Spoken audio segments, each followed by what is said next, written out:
Welcome to It's Been How Long? The podcast about Cherry Hill High School East students from the late 1970s and early 80s. This is Kara Siegel. I'd like to welcome in Rob Bender to the It's Been How Long podcast studio today. Hey, Rob, how are you?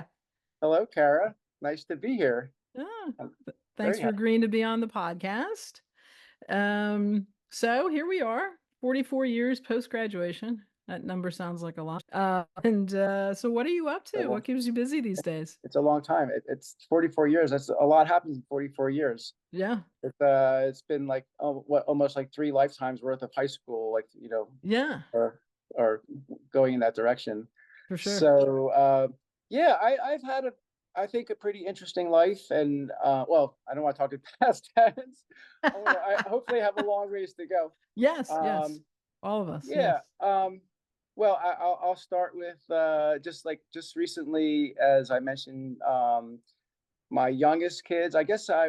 My wife and I were sort of like late bloomers in terms of having a family. So they are my two youngest twins just left for college about a week and a half ago. So we're kind of getting used to that, and people are saying, "Oh, it's so sad," and I was kind of looking forward to it. And of course, I had mixed feelings. I mean, I love my kids, and I do miss them, but less laundry, less meal. 18-year-olds that don't do their laundry. I don't know. What does that say about me?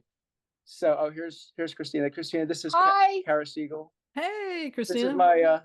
my soul partner and life partner, love of my life, Christina.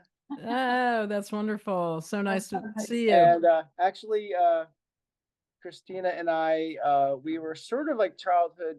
Well, we were childhood friends, not childhood sweethearts exactly, but Hmm. she was like my best friend. Have you ever heard of Apple Farm? It's an arts camp, arts and Oh, music camp in South Jersey. It's in Elmer, New Jersey, which is just farm territory.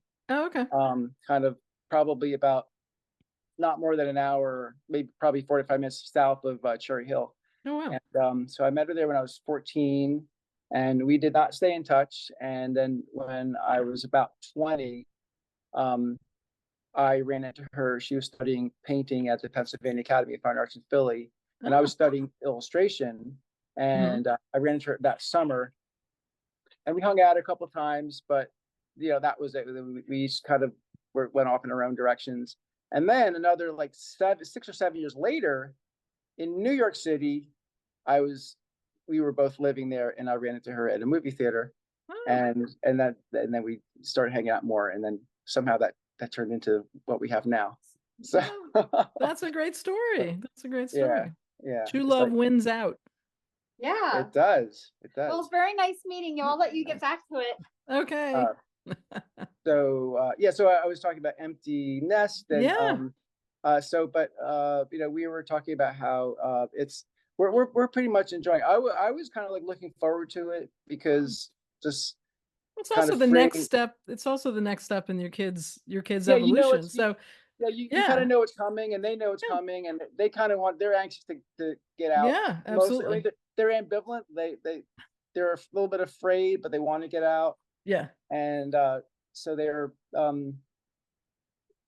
they were kind of had half their foot out the door for most of this past year anyway. yeah, Yeah, so that's kind of a big change, and it's nice because we're both artists, and just gives us more time to relax. Back up to high school, like when I graduated from East, I wasn't sure what I wanted to do really. I think I was taking a lot of academic classes, and I hmm. liked that, like the challenging classes, but um, I'm I thinking kind that's of why we knew each other because we were in some of those classes together. I think yeah, that's yeah, yeah, yeah. yeah, But my mother said, "Why don't you use like process of elimination? It's cross up what you don't want to do." So I looked at the college applications, and I just, I did not want to be a lawyer, doctor, engineer. Like I was always kind of left with kind of art sort of choices. hmm, And so I ended up going to Syracuse to study industrial design, which is like designing products. And, I had done architectural drafting in high school. So I had like a lot of the skills that I think would have helped me in that profession. So I went to Syracuse, which has a really good program in that. But by the end of my freshman year, I realized that the industrial design was like very technical and precise and kind of, architectural. And I was just really enjoying like the freehand drawing and Mhm. more kind of creative, nonlinear stuff. And so they had an illustration major, and I just gravitated to that. I said, oh, this is what I got to do. I hope I get into this major because I don't know what the heck I'm going to do. Yeah. Because I didn't get accepted to industrial design anyway. Yeah. But I think partly because they could see I really did, my heart wasn't in it, so they don't want someone that's not really interested. But so I love the illustration major there. The teachers, I had a lot of really good teachers that kind of flew in every week from New York City. Oh, It's a cool. kind of relatively short flight from New York City up to Syracuse, and it kind of became evident that New York is kind of like the big pond where you make the big splash, like for a lot of Mhm. the arts, and especially in illustration is a good example of that. So I moved to New York in '84 when I graduated, and I end up doing like editorial and some commercial illustration, some magazine stuff. I did stuff for the New York Times. It's like Psychology Today, Billboard magazine, Cool. uh, uh, and a lot of pharmaceutical Oh, applications. And one of the cool things about the uh, in my relationship with Christina, after I've been doing editorial illustrations for like maybe 5-6 years, she had been trained in painting, and she was kind of like at a crossroads where she was trying different things, and she got into writing and illustrating children's books, oh, and because she had like that was an aspiration of hers as a child. So she wrote these stories and said, "Oh, can you write a story for me and I'll illustrate it?" yeah. And I said, "Sure." So she did a couple stories which I illustrated, and we didn't get it published, but I realized this is really cool. I really want to pursue this. So I kept going with it, and I started trying to write some of my own stories. And I had the advantage of living in New York City, where, like I was saying, like well, not all, but many of the major publishers are located in New York. And I was Yeah. used to getting my portfolio and hopping on my bike and riding my bike around the city and just going and visiting art directors and editors. So I just started calling up people and whoever would allow me to come in physically. It's like I always had the best success. Like when you just send things to Mhm. people, it's like, but it's not as good. Like when I had face-to-face conversations with Sure. people where you develop a rapport, that's when things happened. And so I was able to do that. And my first big break was with Henry Holt, and the editor. I hit it off with her, and she gave me a couple book cover assignments, and they went well. They were like a little test, and she Mhm. said, "Well, now and then she said, okay, now." She suggested, "Why don't you try a Halloween story?" So I said, "Sure." Mhm. And so I wrote it down. This is like the pre-computer days, so I don't even think I had a word processor. I think I just hand wrote it on a few pieces of paper with my crossouts and editing, and I just Like the good old days. the good old days, yeah, and the very low technology days, and I faxed it to her, and like I did everything wrong, that like in terms, but the thing was she was okay because she knew me, and we were we had a good relationship. So like 2 days went by, and then she called me. She said, "We like it. We Oh. want to publish it." So Oh, wow. but that just doesn't happen where when you send stuff out. Sure. It was just Blind. I was Yeah. just lucky. Usually you have to wait months, weeks, Sure. months, whatever.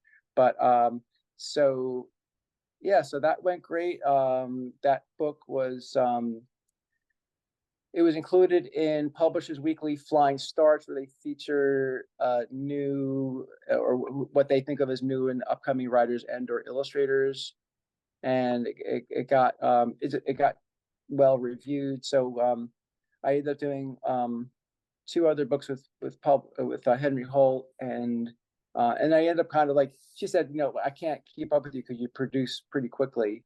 So she actually encouraged me to go to other publishers, and Hmm. so I ended up doing books with Dial, with Simon and Schuster. Um, And are these like children's books or just books in yeah, general?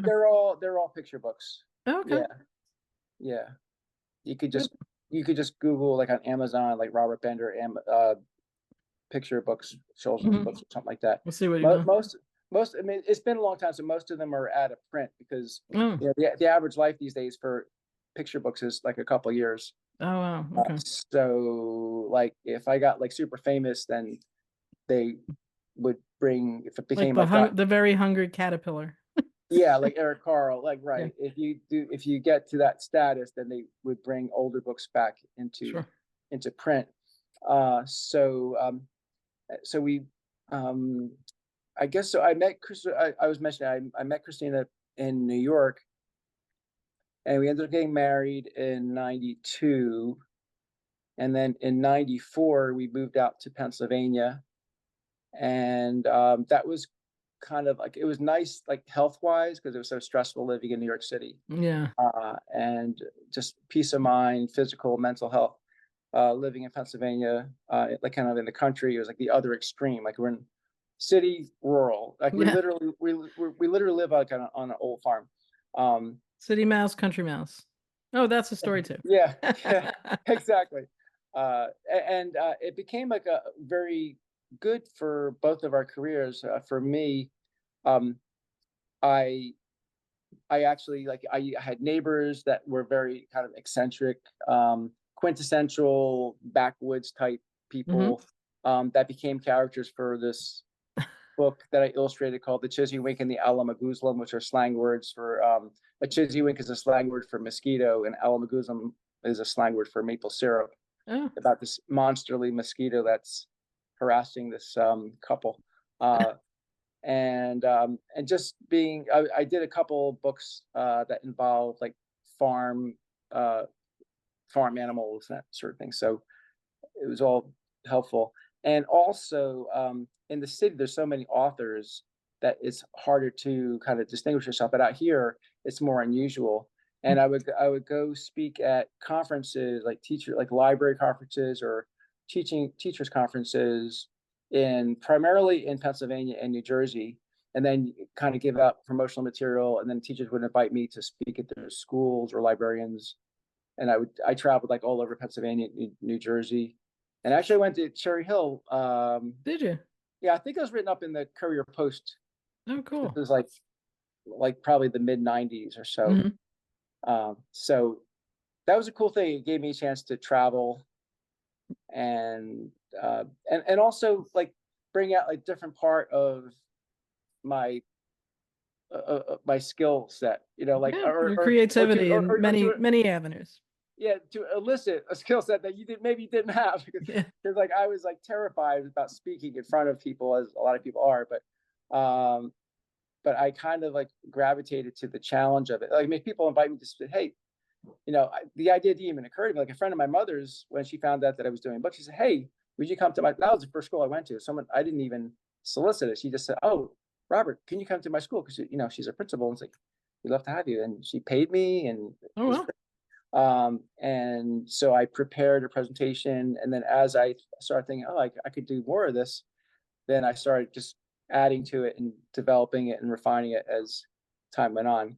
So I did that for about 20 years, the Wow. children's book, and then Christina, she was doing painting primarily, but she kind of made a big change when we moved out to Pennsylvania from New York, to doing sculpture. She got Hmm. into ceramics, and she became kind of like sort of she known for her ceramics, and then she wanted another change to introduce color, so she started casting glass.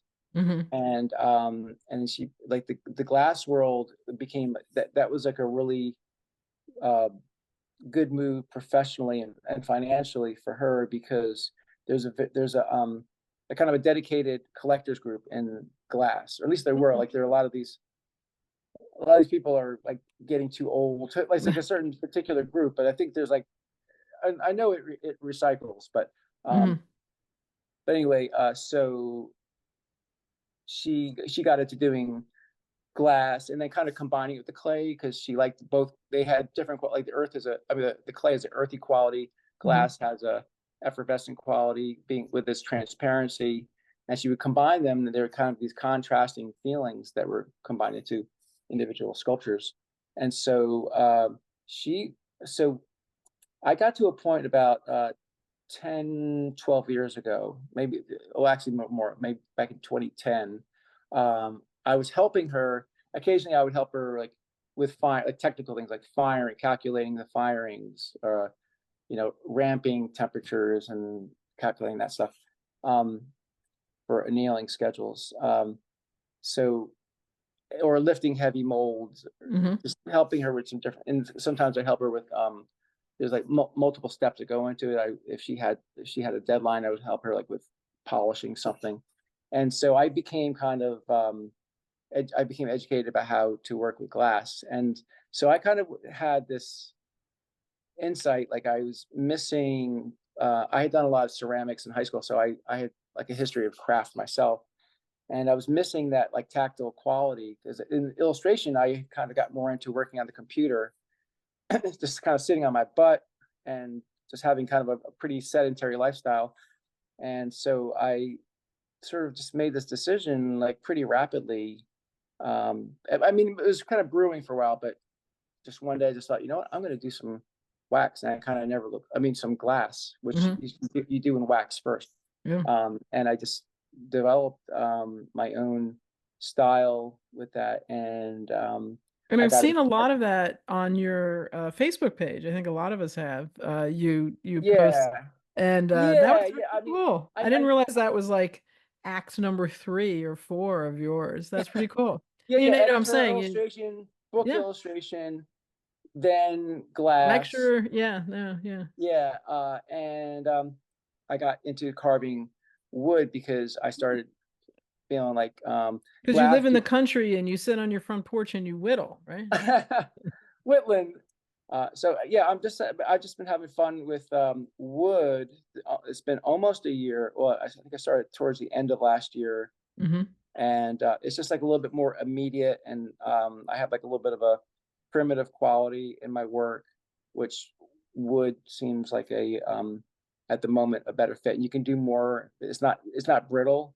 It's Mm-hmm. lighter. You can make kind of bigger things that wearing glass is so heavy and dense Mm-hmm. and brittle. Like if you had like long skinny legs, they would snap very easily. So I yeah, so I've been really enjoying this new change. So who knows? Like in 10 years, maybe I'll still be doing wood. Maybe I'll be doing children's books again.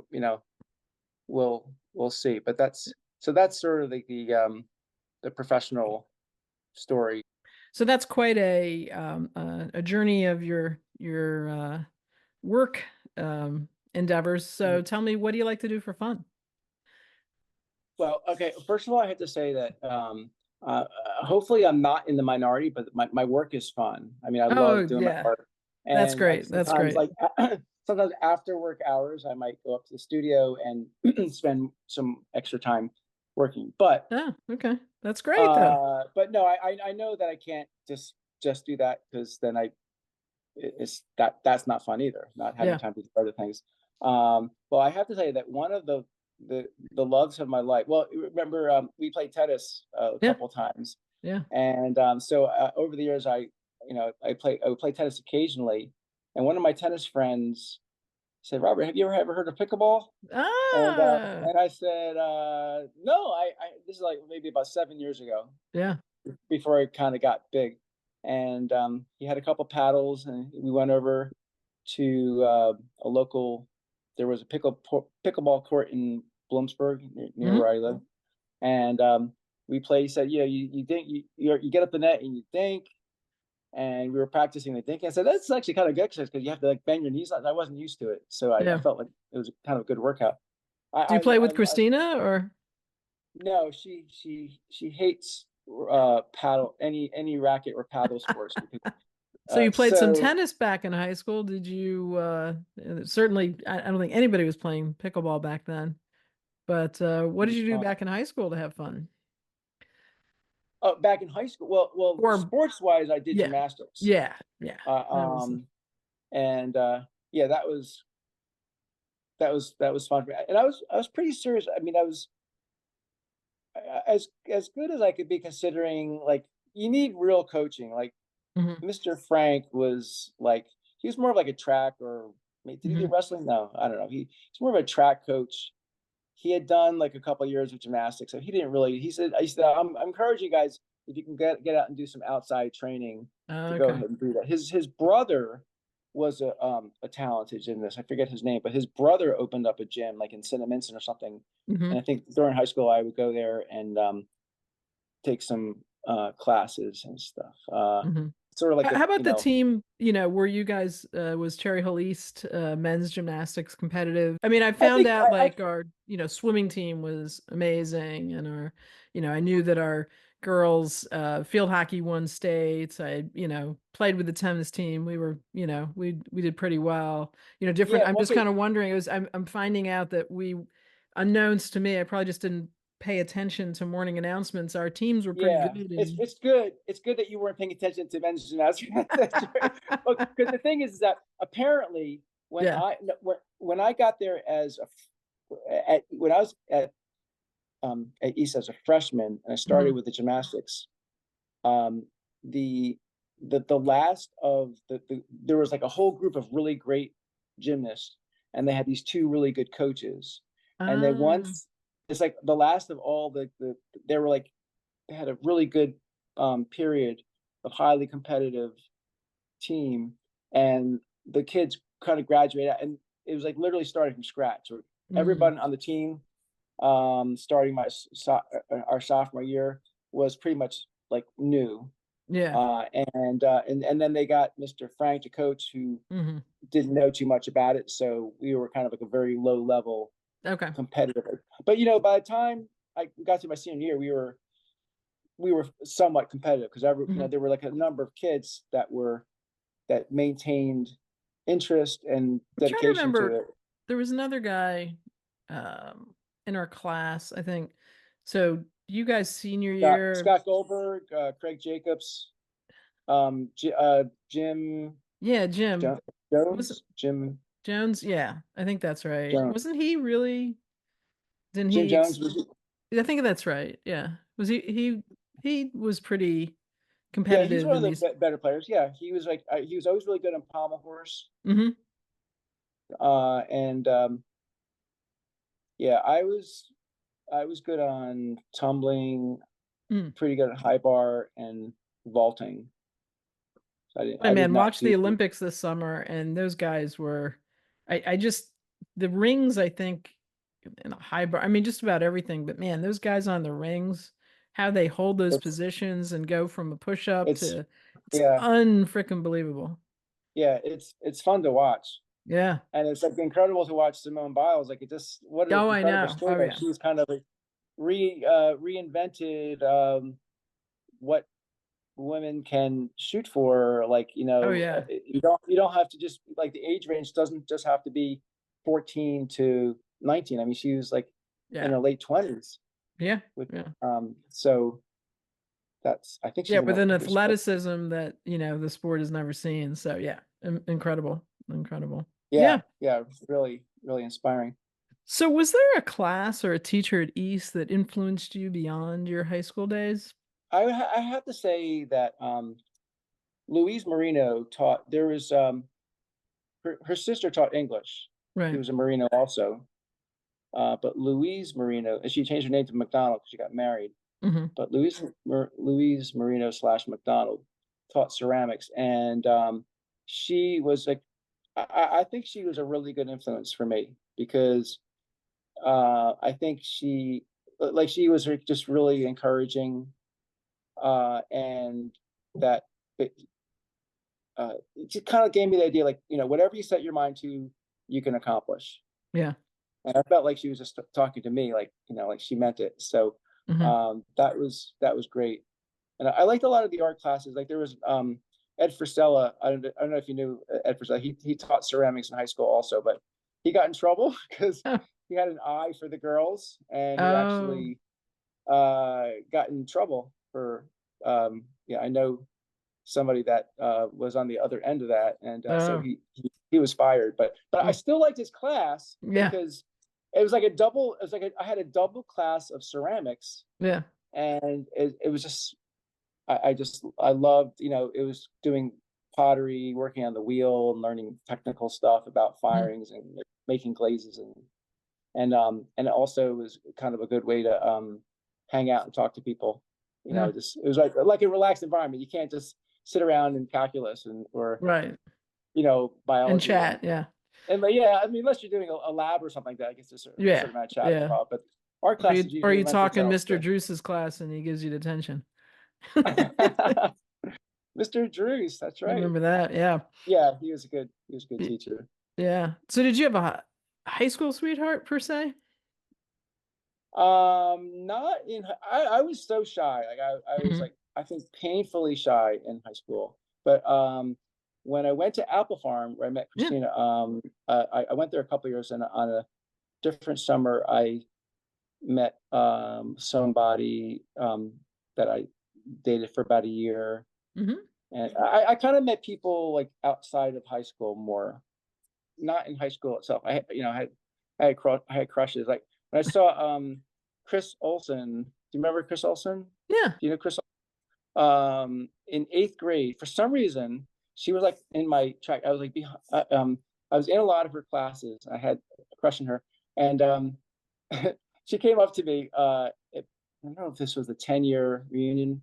She came up to me with her husband, and she said, "My kids have heard so many stories about you." Oh, really? Because the way that I expressed my crush on her is that whenever I'd sit down behind her, I would pull her bra strap back and snap it. Eventually, I got better at learning how to properly, court people, and in a You weren't more snapping Christina's bra strap at more socially acceptable way. Right? yeah. Yeah. So you were gonna Yeah, say so I was gonna something? say, do you still have friends from East you're in touch with? Not too much. The person that I was closest with is Greg Goss. He actually he was studying chemistry. I think Mhm. he might have gone to school. I think he went to Duke. Okay. That's North Carolina, right? Is it Yeah, North yeah, Carolina? yeah, yeah, yeah. Hmm. Um, so, but I think he had kind of a realization that he wanted to get into this spiritual life, and he ended up going Yeah. to a seminary in England, Oh, wow. and he became a minister. Okay. And so when I married Christina, when I was 30, he was actually I asked him to be the minister for us. Ah, So that was his first um, experience in that position. So that was really special to yeah. have him to You still in touch have, with him and all?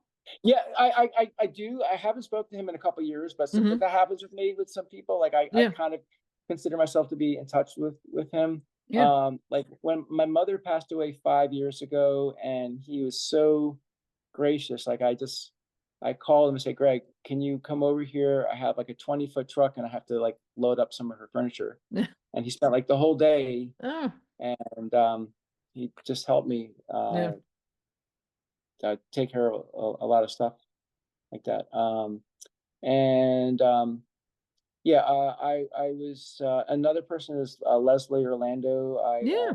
very fond. Remember her. She like she there are a few people from grade school that I was like kind of had a longer relationship or friendship with, and I've been out of touch with her. She's been kind of hard to get a hold of. She doesn't. Hmm.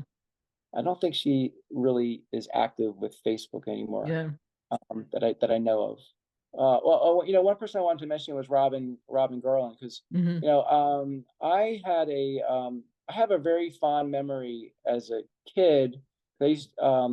In grade school, fifth, sixth grade, around that time, I used to deliver the Courier Post, and she was on my route, Oh, and okay. so I would deliver the paper, and she'd come out and say hello. And sometimes I'd be on my bike with my bag around my neck or something like that, and then she'd kind of get in front of the bike and put her hands up there, and say, "Nah, you're not going anywhere." So Uh, I'd hang out and talk to her, hang out, and I was really fond of her, and in high school, she, obviously, as you know, she was class president and she was active in various social activities, which I had nothing to do with. And I didn't stay in contact with her except maybe some years ago, because mutual friends, we became friends on Facebook. Hmm. So, just occasional, awareness of her and her girls and whatever she could see what's going on with me. And when she started talking about the cancer, I was following that very closely, and I I try to respond uh, whenever she posted information about the progression of what she was going through, and I just thought it was just really courageous of her and a loving thing to do, to share her journey, something that is like extremely personal. And I think, I'm sure she got a benefit of getting tremendous support from people in her community, her religious community, Hmm. as well as the other people that she knew from high school. So, and I was just happy to see that she was one of the first people that you spoke to on your blog. So Yeah. it was really cool. Did she talk about that at all? I don't remember. She She might talked. have referred to about the cancer, or was that? Oh no, that I was couldn't. all, that was through her. Yeah, that was all on Facebook, and she did talk about it um on when we did her podcast. And then she turned around and interviewed me. It was, she said she wanted her Katie Couric moment. So, yeah. Um Yeah, but yeah, she was very special, and I think she really reached out to a lot of us through Facebook, and yeah, shared her journey, and uh yeah, touched us all. yeah. So, So I just thought that was great that you got that, for posterity, mhm, that conversation, yeah, and like for people like that to kind of hear them, hear their voice come, uh, and hear what's going on in their lives, and it's a nice thing. yeah, So yeah, yeah. so thank you for doing that. Um, that I'm trying to think, there are a few other people that I've been in touch with, but like, just checking in with, like, I was like another kid from Imagine from Facebook has people have been able to reach out to you that maybe you haven't heard from in a while. Um, yeah, uh, like I was pretty good friends with Jerry Quigley in when I was younger, but then I lost track of him. But I think after what you know what happened was when I got a few books published and I was mhm. asked to speak. I knew he was living in Hamilton, New Jersey, and when when I was up in that area, he invited me over for dinner. Oh, that's And I nice. remember it was actually, I haven't spoken to him in like, it was right before 9/11, Oh, because I remember it must have been, I said 9/11 was 2021, right? I think it was like the year 2001. 2001. two, Yeah. uh, yeah, that close. Yeah. 2001. So it must have been like in 2000, because I remember it was like shortly after I had that dinner with him that whole thing happened, and I thought, oh Hmm. boy, I hope he was okay and Hmm.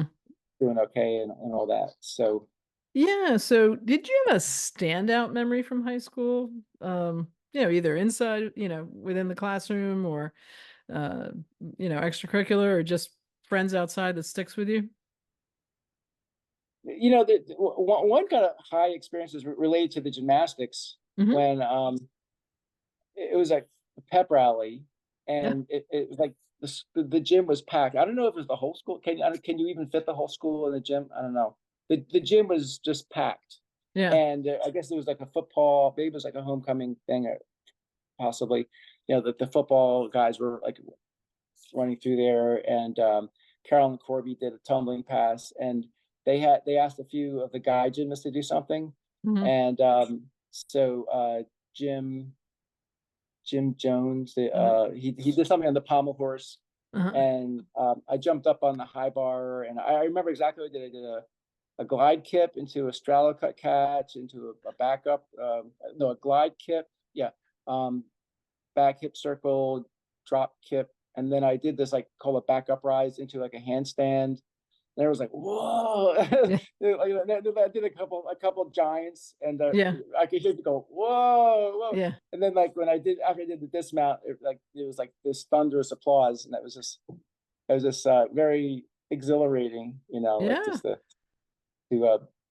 perform, to have like, usually like when we have gymnastic meets, there's like a few parents in the audience. Sure. Yeah, So to that have a was like full auditorium would be pretty cool. So we're back in 1980. We've just graduated. You're looking down the road 40 plus years. Is this where you saw yourself in rural Pennsylvania, uh, doing what you're doing? no, uh, in a way, yes. Like I'm happy that I'm still an artist, and that like I Hmm. always felt like at the time, I said process of elimination. I think I'm an artist because I can't think of anything else that I want to do, and so I'm still an artist. So um, yeah, I'm really grateful that I've been able to, make it work financially, and my just fit my life around that, and having a family, and to be able to layer those priorities and have um, a good solid relationship with Christina. But I think part of growing is like when you realize that something is just not, you're not feeling fulfilled the way you once were, and do you want to like make a change, like it's like something's not, you're not feeling good about your life anymore, or the way you're not feeling satisfied or gratified by your work. So so I'm happy that I was able to recognize that, and hopefully I'll kind of continue to follow the path of like like Esther Hicks said, like just like let go of the oars, let it take you, go with the, it's basically like going with the flow. Okay. Like why paddle really hard to get upstream when you could just like let go of the oars and just let it take you. You're gonna travel, and you're just like relaxing and going with it. So Yeah. So, best piece of advice you'd go back and give your 18-year-old self, or maybe you gave your 18-year-old kids, or is that it? Go with the what flow. well, no, I don't know if I've said that before, but I think I've tried to emphasize like integrity. Like if you say you're going to do something, to do it, and and I've realized that like to be a parent, you have to be like the best version of yourself. Like I might not have always been as great as what I'm trying to the information I'm trying to impart to my kids. I've tried. I think I've aspired to become a better person, and to have more integrity, and to be more reliable in different ways, and to be more honest and more fair. I want to set a good example for them. Sure. Okay, so we've reached our fast and furious finish, and the first of these five questions. So, did you have a favorite TV show, or a favorite movie, or a favorite book? I think like the books come to mind first. Like I Hmm. loved the J.R.R. Tolkien books, the Hmm. Lord of the Rings. I'm not like really a fan of the movies, but I know Hmm. they're really good. But and the Herman Hesse books. My dad recommended. He really wanted me to be a reader, and he would take me to the bookstore a lot. And the Herman Hesse books were just wonderful, like stories and soul searching books, philosophically. So, did you have a favorite musical group, artist, or genre of music back in high school? And here's my Reggie hooked me up with a hat for his group Yeah, here, Heaven's Edge. I was not into the hard rock. Yeah. I remember Patrice Pagano, like in the ceramics class. He's like, put on MMR. It's like, no, I'd like put on MGK. I listen to soft rock. I listen to Um, like Earth, Wind and Fire in Chicago, and James Taylor and Joni Mitchell, and oh yeah.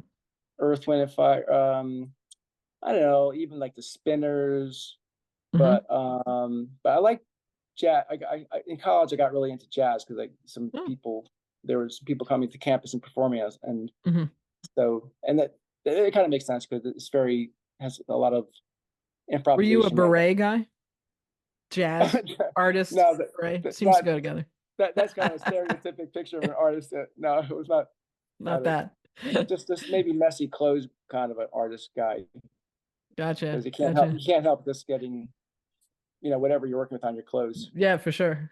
For sure. Yeah. So, during high school, where would you hang out with friends? Was it the McDonald's? Did you hang out at were you a diner guy or just in your Uh, backyard kind of? I more like I would hang out like I mentioned the tennis. Yeah, Like yeah. hanging out for me was like playing tennis Mm-hmm. with Greg or Jerry, or go running with Mark Siegel, Mm-hmm. who lived in my neighborhood, um, or taking like classes or athletic stuff. Like for me, like actually, and also I mentioned the with the gymnastics that Mr. Frank's brother Mm-hmm. had place like those sorts of things. Like, and there was the Cherry Hill Gymnastics Academy. Oh, So okay. those are the kind of places that were kind of like hangout. Like I would see other guys there that were working out, and that was like kind of my hangout. Mhm. It wasn't so much like go hang out, like at the mall or Right. Yeah. Yeah. places, or just and Yeah. at least when I was in high school, Yeah. All more. right. So here we go. Oh, There we go. yep, Did you that's like your me. picture My and hair your looks a little quote? thicker there. Gumby. Is that, I'm assuming that's in relation to gymnastics. You're a pretty flexible guy? Yeah. Oh my gosh. I guess that's sort of like 70s hair, like just like really Yeah. Yeah. fluffy. My my Yeah. my son has like really curly Hmm. blonde hair, and it's like he has like an afro. Yeah. But yeah, the Gumby, I was extra flexible. So that's where I got the people started calling me Gumby. Gumby. Okay. All Right, right. Makes right. sense. So, penultimate question here. What was your first concert? Do you remember it? Do you remember when and where? Who you I saw? think yes, my first concert was Boston, Oh. and I don't remember the guy's name. He was someone that was at my lunch table, like ninth or 10th grade, and his dad had a connection to the Spectrum, Oh, okay. and he got tickets for um, for Boston. And I remember we got in early. We were on the floor, so we were like right in front of the stage, and it was like so incredible.